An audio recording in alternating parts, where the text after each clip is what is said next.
Hi, I'm Fritz Gaspard, chess teacher at Chess in the Schools in New York City. How pros play chess. In order to understand how pros play chess, we must actually discuss how pros train at chess. And pros are just that, professionals, which means that they spend many hours practically every day studying the game, looking at games played by other masters or by grandmasters from all over the world. Now, in the age of the internet, it's very easy to go online and find games that were played that very day by grandmasters in major tournaments.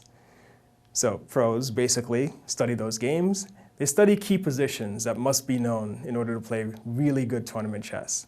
There are thousands of endgame positions that actually must be understood, and a few hundred that actually must be memorized, because a chess game is really complicated and it's really, really hard to try to navigate all of the moves during play. It's really important to actually have some systems memorized, some certain endgame patterns memorized, rook and pawn endings, king and pawn endings, and minor piece endings.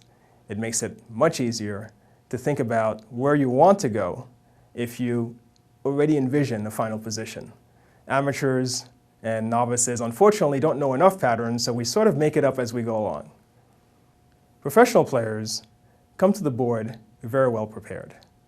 They know exactly what they're going to do in the first 10 moves in any opening that they face, or against any opening that they face.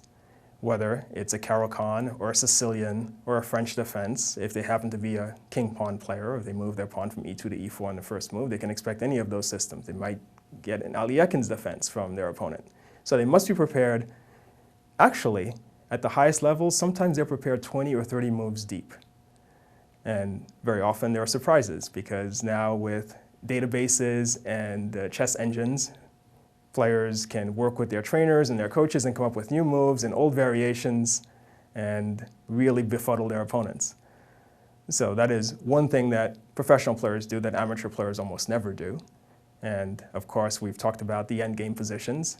And also, they work really, really hard during play. Their focus is intense. They block out all distractions, and every move counts, because at the highest levels, one mistake is enough to ruin a perfectly good position and ruin a tournament.